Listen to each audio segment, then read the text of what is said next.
well, you start the camera, so I figured I'd start the mic right away. Alright guys, it just seems like it was a long time since we did the last one, since we did our last podcast, but It wasn't. I think the reason why it feels that way is because we didn't record it. Oh yeah, we didn't record the video.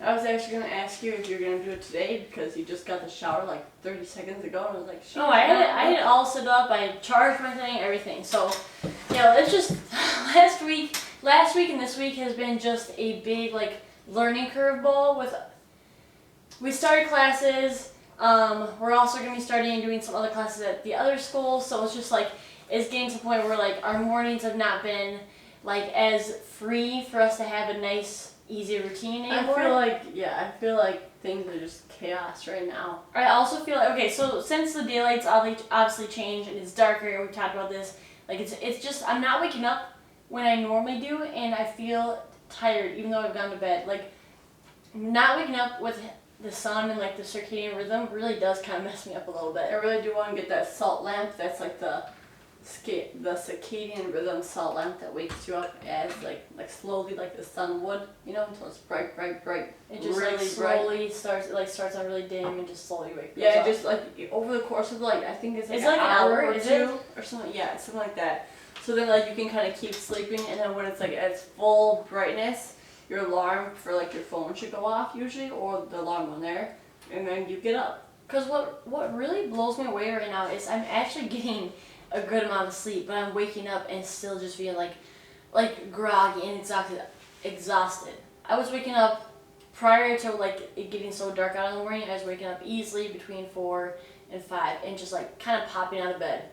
I'm still waking up between 4 and 5, but I am not popping out of bed. I'm just like, oh my gosh, We trained this morning at 5:30. Like not ourselves, our like. Yes, let's talk about this morning. Okay. So what happened? No, let me start. No, I was starting. You need to learn patience and waiting your turn. God damn it! Why did mother teach us to you as a child? We're playing toys. It should have been like you play. Now you play. Yeah, get on with the point. Anyway, oh my God. Anyways, we trained at the school at 5:30 for whoever could make it, and my alarm went off multiple times. I just kept like hitting it because I'm like, I don't know why my alarm was going off this morning. I'm like, I'm not about to get up right now at like 4:30. Then it got to be 5 o'clock. I saw that it was 5 o'clock. I laid back down and I was like, oh wait, I think today's the day we gotta train. And then it was 5 o'clock and I'm supposed to be in Canyon at 5:10, so it just. Did you actually wake up at 5? Because I was in Canyon, so we choose to meet in Canyon before we go to the school and train. And it was 5:11 and I was calling Kayla because she's supposed to be there. I tracked her location. It said she was still home. And I was like, okay. I called you. She didn't answer. And I was like, well, I guess I'm about to do this by myself, so I'm going to head to the school now. And then Kayla called me maybe like 3 minutes later and said she's like, I'm not going to be to the school till 5:20. So I'm like, yeah, I'll get there and open the doors. And okay, you know what? The point is I wasn't late. I made it there by 5:30, which is when we start the training. I just wasn't there early.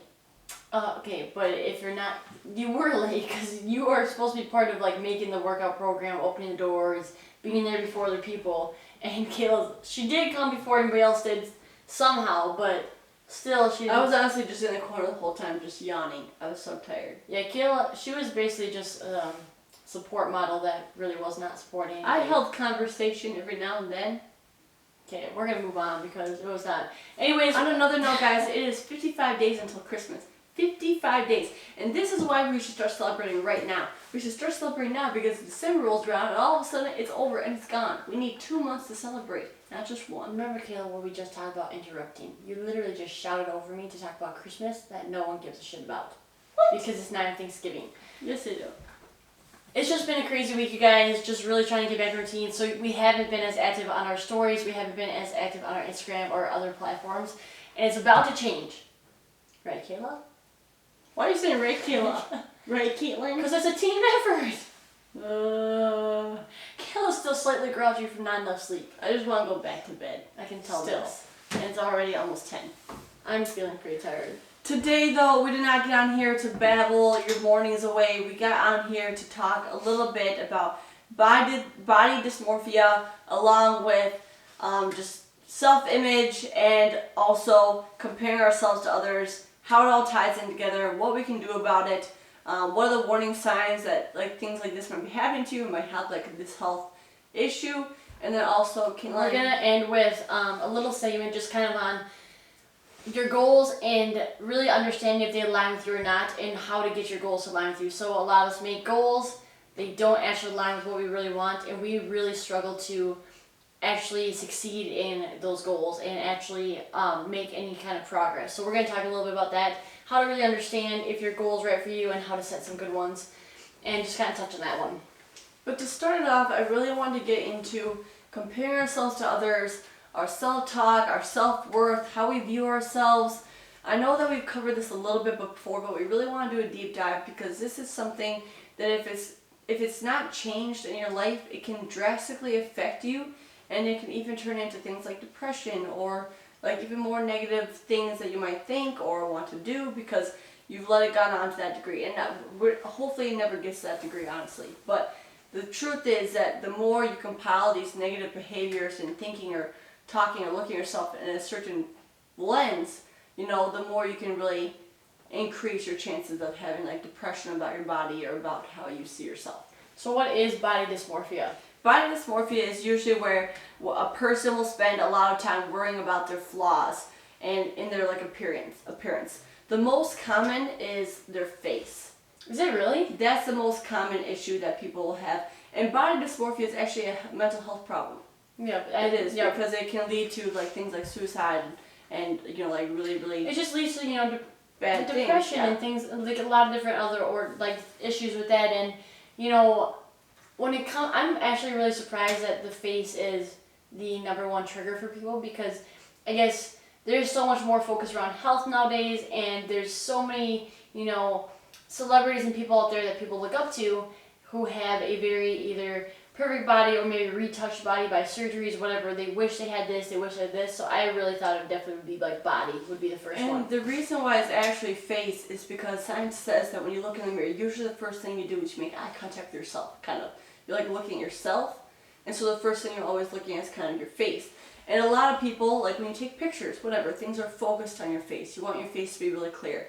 And it's really easy to start picking apart things like your eyes, your eyebrows, your lips. Like so many people are getting, lip injections to make their lips a bit bigger. Maybe it's an insecurity, or maybe you're like, for me, like something I've always been a little bit about that is like my nose or something. Like you can pick things out, and maybe it's just like, for some of us, it's just a passerby. It's like, oh yeah, like it's whatever. It's not perfect, whatever. But if you have body dysmorphia, you hyper focus on those things. And you notice them over and over and over again. You think about it constantly. You're looking at it constantly. You're maybe disgusted with it. You're upset with it. A huge trait of people with this is they try to cover it up. If it's their face, if it's their body, they try to cover it up, put makeup on it, like spend a lot of time combing their hair, or a lot of time applying makeup, or a lot of time deciding what clothes to wear to make their body look good, because they're just really hyper focused about how they look. And it gets to a very scary point. I mean, I am not obviously qualified to help anybody or Caitlin with body dysmorphia, which is also, a lot of people say BDD, body dysmorphic disorder. You really, really need to just speak with your healthcare provider. They'll set you up with an amazing therapist that can help you talk through your problems on like a larger scale. And I think on a smaller scale, what it really comes down to is, everybody wants to, look good. Everybody wants to feel confident in their own skin. And by no way are we saying, hey, you don't need makeup. You don't need to be getting the extra whatever dress that you want that's $200, whatever it is. Like, what it really comes down to is being able to accept and honestly find some type of happiness and being okay with how you are, because we're all created in a way that I really think makes us very unique and special. And there is definitely a time that I was just really focused on oh my gosh, lip fillers was a really big thing, the industry, and I'm like, gosh, I have small lips, but then I'm like, why do I give a shit? Honestly, it's the fact that if you look at the beauty world, things go in trends, and this is not just clothing trends. This goes in trends of people getting boob jobs or people getting nose jobs, and then you have Botox. There's trends of different areas of what's desirable. Trends of eyebrows, eyebrow thicknesses, it was thin and it was thick. Having a big butt, having glutes, that and stuff. But there hasn't really been that many trends of okay, when I think of like people saying like having big glutes or like, like being thin, I think a lot of people think that, okay, like these people just went under the knife. Instead of thinking about how a strength training program or a fitness program could really help you, create the shape that you're looking for. But that's on a whole side note. But it kind of goes in, because the reality is that I think there's always going to be imperfections that we have in our body that we want to change. Some are changeable just by better diet and nutrition and exercise. And some you don't need to change. Like the thing is, what makes all these people beautiful people or like pretty people or handsome people, like what makes them these things, I'm just saying what makes them these things is that they're unique, they're different. And people see beauty in the uniqueness of other people. And that is why we have so many different people that people look up to on the internet. If you see the same thing over and over and over again, it gets boring, doesn't it? So no one wants to see that, but people want, in a way, if you're not living in yourself, living in your truth, people kind of follow other people and they want what other people have because they see this person. They're considered beautiful by society and they kind of want to have that as well. I think in society nowadays, there's become a better kind of light shown on those people who are authentic in themselves. They're not trying to be, like the perfect, like polished, whether like Instagram figure or whatever it is. Like, there's a lot more of a spotlight now going on somebody who's being very authentic and very much themselves and very different and unique, and that's now starting to finally come around with that as that being like so special and so beautiful in their own way. So there's so many people that want to be like other people, but I think we just need to focus in a little bit more on ourselves and say, like I know you probably have some ways that people can really start bringing things around and changing their self-narrative, which, maybe we might as well jump into now. Yeah, I had actually 5 ways to just become more self-aware of the way you're talking and thinking about yourself, and also 5 ways to really help you stop comparing yourself to others if this is something huge that you are doing, which I know is hard, especially with social media these days. I will say, really quick before you start, I definitely had a really big issue going into college kind of time because it actually affects teenage years, usually up to like 20s, late 20s. Once you really start kind of figuring out, I just feel like mentally I wasn't as well, evolved yet or understanding. I hadn't really seen a lot of things. I hadn't had a chance to really change my perspective or even work on my own mindset. And once I had that time, things just started changing where I didn't feel that anymore. But I also felt like, going out to parties kind of had a role in that too sometimes, where you'd feel depressed and sad, alcohol, depression, whatever. Okay, go on. So the first thing is accepting. Now this might sound weird, but the first thing you want to do is accept where you are in your life.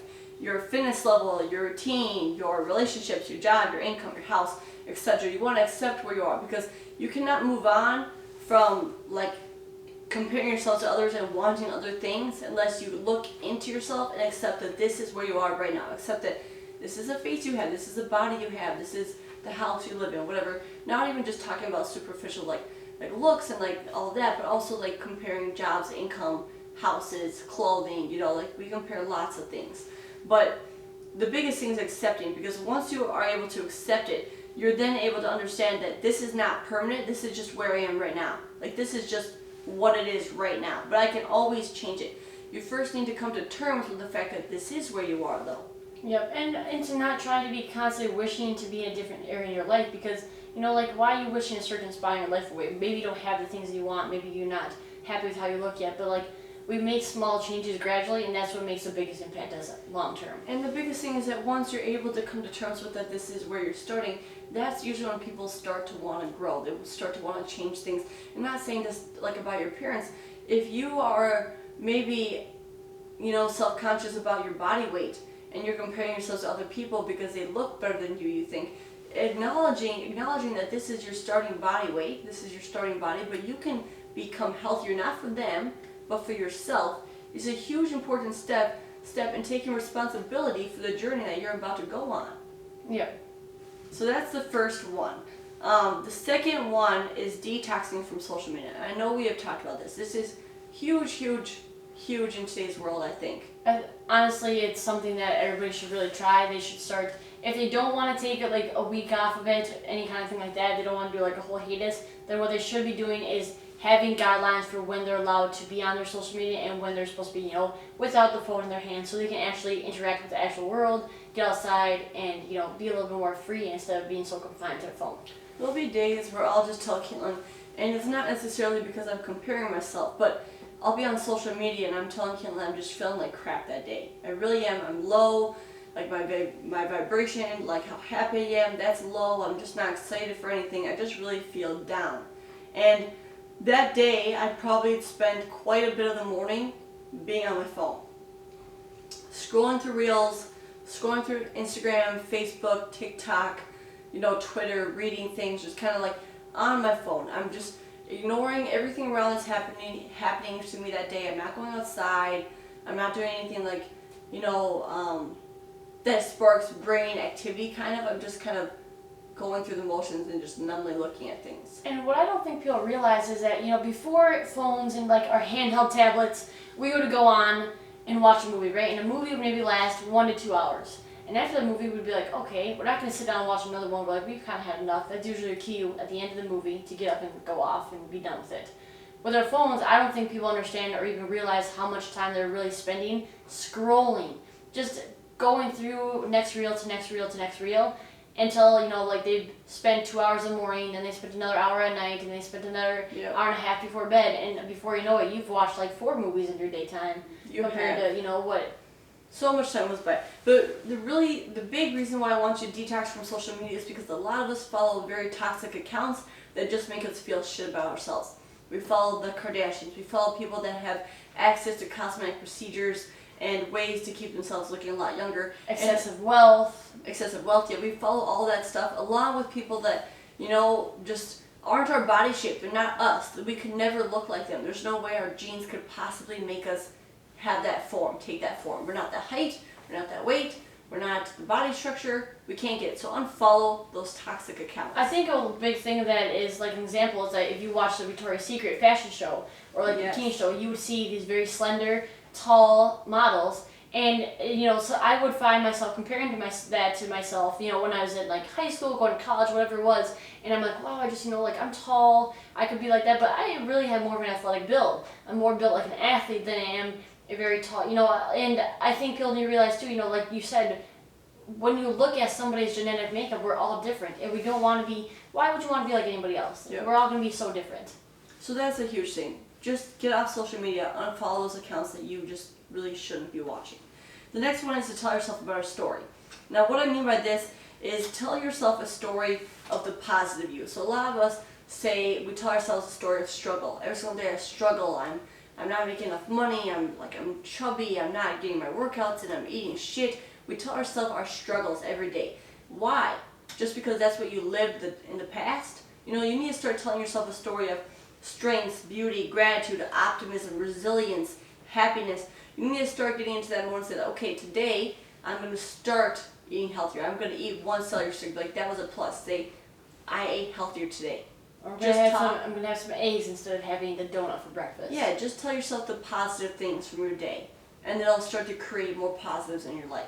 And I think it's very hard for people to focus on just the positive things because, at least for myself, we expect so much of ourselves that when we don't do the things that we expect or the things that we know are going to make us happy, we very much hone in and focus on that. We can't really let that go like, gosh, I didn't do my workout. Gosh, I feel like crap because I had, pie dough or whatever it is. Like, that's definitely... It's like you just made a pie and ate all the dough the other day? Not the other day. I haven't made a pie like 3 weeks ago. Okay. But I have made the pie dough. Just plain and ate that. But I just ate bun dough last night. Okay. Anyway. Just being able to really say like, hey, if we're focusing on those things, it's not changing our mood, it's not making us want to do anything to change it. We just almost want to bask in that unhappiness. And we just keep that same kind of momentum throughout the day, and it's such a terrible way to kind of have your day. Exactly. Moving on to the 4th way to stop comparing yourself to others and increase your self-image is mirror.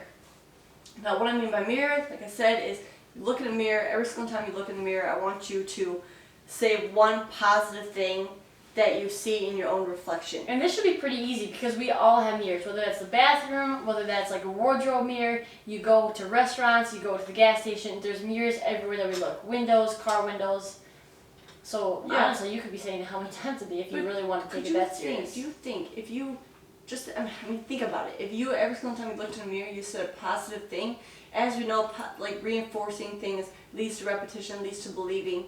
So if you're continuously saying positive things about yourself, at one point you're not going to ever be even wanting to think something negative about yourself. You're never going to be depressed or sad because you don't look a certain way, because you're always complimenting yourself. And guys, what's funny is that this is really not a joke. I know a lot of people might roll their eyes, like, I'm not going to say, you know, like, I'm not that conceited or stuck up or whatever it is, but it's really about bringing it back to yourself and having that good mental focus of yourself and good relationship with yourself and how you perceive yourself. Yeah. So it's not conceited. It's just growing self-love towards yourself.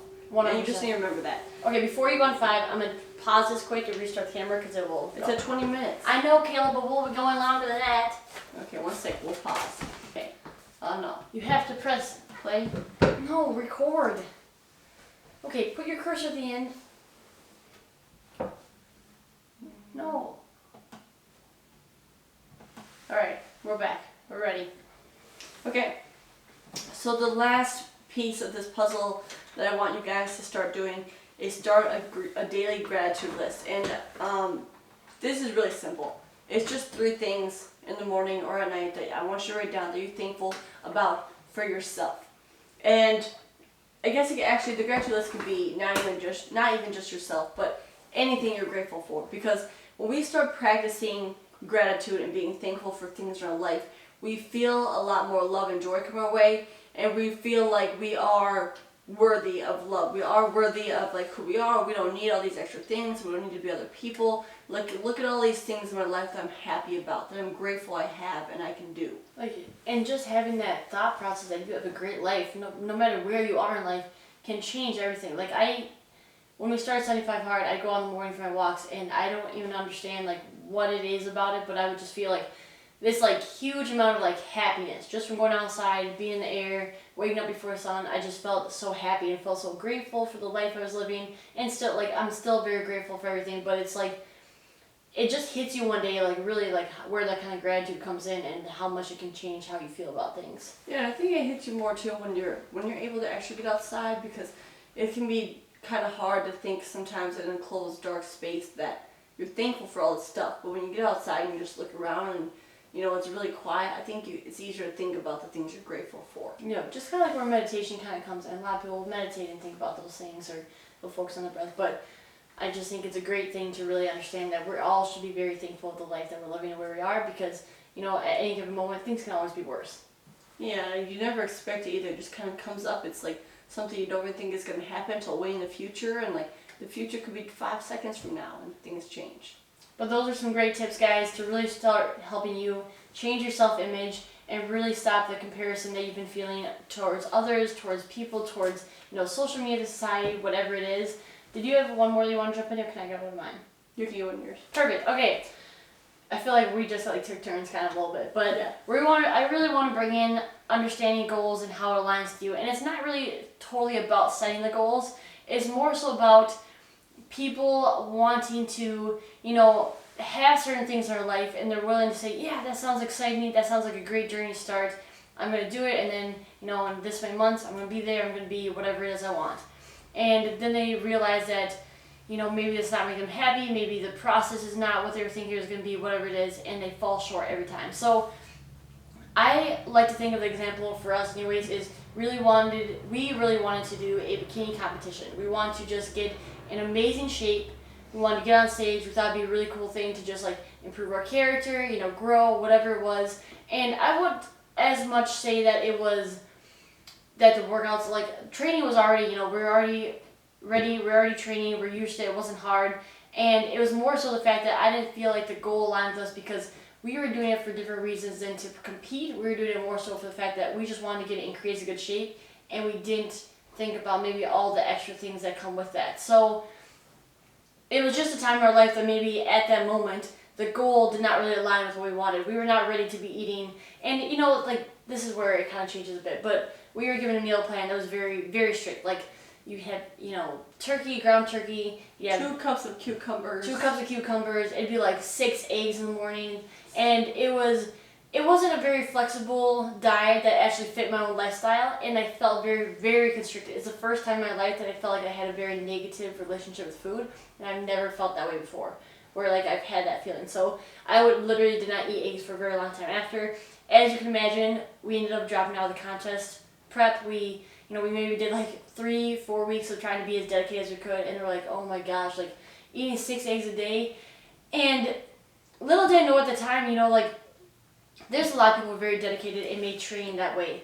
But there's also another way to contest prep too. If you're trying to be that extreme and do a bikini competition or a bodybuilding competition, whatever it is, there's other ways to get ready for that, and it could be maybe a little bit more relaxed when it comes to what you're eating. Like you still want to eat very whole foods and stuff, but you can spice it up. It doesn't have to be plain and boring, and that's where it didn't align with me. That's where it really set me back. Is if you're not aligned with your goals, if you you don't actually want to achieve that goal necessarily, the thing is you're not going to. You're never going to, honestly, because you could try and be like, oh, I want or I'm gonna set this goal because for these benefits. But if you're not actually mentally there, if you don't actually want to do the work, the process, if you're not wanting to even reach that goal for the reason, that the goal is associated with, I guess, I just feel like you won't. And I would say, there's other times too that this is where kind of we've preached about training style and find something that fits for you, because it's the same thing right here.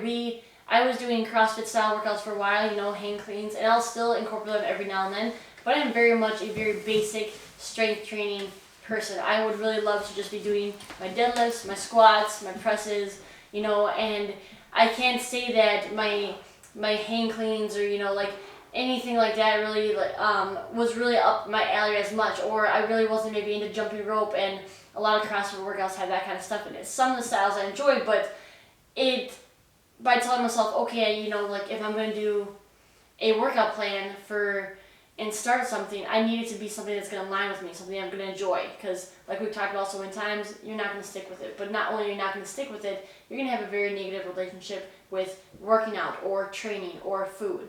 So the whole point of this is really just talking about when you're making any kind of goal. Kayla, get the puppy out of here. Riley? I just thought I told her, well... Was she napping? Yeah.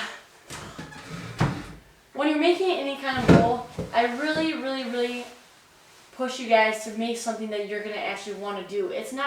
Don't do a goal because you saw a challenge online that everybody's doing it, so you decided to do, a CrossFit workout for 8 weeks. Oh. Will you take her out? Go. She stinks. Her breath, this smells like skunk and honey. Yeah, she's a baby. Just told her. We've just had so much experience. You stop. We've just had so much experience with this where we are trying to do different things in our own lives, and we are trying to follow goals, follow extreme plans, whatever, because, and it was definitely in a very early part of the stage of us when we started our fitness journey. We'd be, following a new plan every time or trying somebody else's something new, and it just has to come down that it has to be something that you're actually going to want to do, and it has to be something that's going to align with you physically and mentally. You're not ever going to be wanting to do a marathon. If you've never been a runner your whole life and you don't enjoy running, signing up for a marathon is not ever going to align with you. You're going to hate it. You're not going to, you're going to struggle to compete it, and the only thing that's going to teach you is that you're going to end up failing, and hopefully you take that failure in a good way and you take something good from it.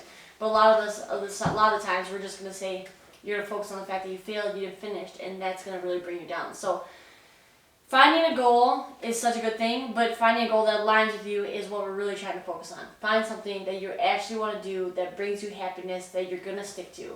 Just the same with any kind of workout plan, whatever it is. With all those eating plans, people will say, I want to do keto, but at the same time, they want to eat the foods that are restricted. That you can't do in a keto diet, yeah. Yeah, and it's they're going to put themselves through a diet that's just so restricting of the foods or whatever diet anyways. You restrict yourselves to the foods that you really want to eat instead of finding a diet or a way of eating that's going to actually work for you and the goals that you actually have for your health. And that's something we just realized so early on. It's me and Kayla, we are such foodies. We love food, we love baking, we love trying new things. And it was so hard for me to go from loving baking, doing that kind of stuff in the morning that brought me joy to, making 6 eggs and 2 cups of cucumbers and just having it wasn't just the fact that there's no flavor, it's just there's no fun, there's no happiness in what I was eating. I love experimenting things and trying new things, and it was very hard to be on that kind of diet that you felt was so restrictive and just told you have to do this. The only reason that I would ever be so restricting to myself for foods is if I had an autoimmune disorder, if I was sick, and that way of eating was going to benefit my gut health and benefit me overall in the long term, because then I would do it, because that would be my goal. My goal would be to fix my health, my gut, the way I'm living, so then I would just restrict the foods if I needed to. Yeah, there's definitely times where some instances in life might have you doing that. Hopefully it's not for a long period of time, hopefully a short time, but a short period of time. But we just wanted to really talk about making sure what you're doing is going to align with you, because if it's not, it's going to be a very hard road, and you're going to be constantly failing, you guys. So it never feels great to fail. There's always good lessons to learn from it, but we really want to try and set ourselves up to succeed. Oh, also guys, Keelan's puppy, his name is Riley. I put that on the Instagram, I think. Did you? Yeah, well, I haven't posted. Oh, she's yeah, super cute. She's also a little bit of like a spastic puppy. She's a purebred Mastiff, and her dad was 180 pounds, her mom was 140, so she's going to be a big girl. Adorable. She's going to be a huge girl. Chance really loves her, but she's just not big enough where they can really play. Yeah. Anyways, guys, we really loved getting to talk to you guys today. A lot about just goal setting and how it aligns with you, and really being able to have a better self-image of yourself and perception, because it's really going to make a huge difference on your life, you guys. I think especially heading into winter, because winter we do get like more of like a depression kind of coming on with our less going outside, so it's easier to start thinking negative thoughts. So these are great strategies to really incorporate into your day-to-day, even if you don't have these thoughts, just to keep your, your mood up. 100%, you guys. We hope you guys have a wonderful day. It's beautiful outside today, you guys. So we're going to go enjoy some sunshine. We're going to go and head off to school, and we will talk to you on our next podcast.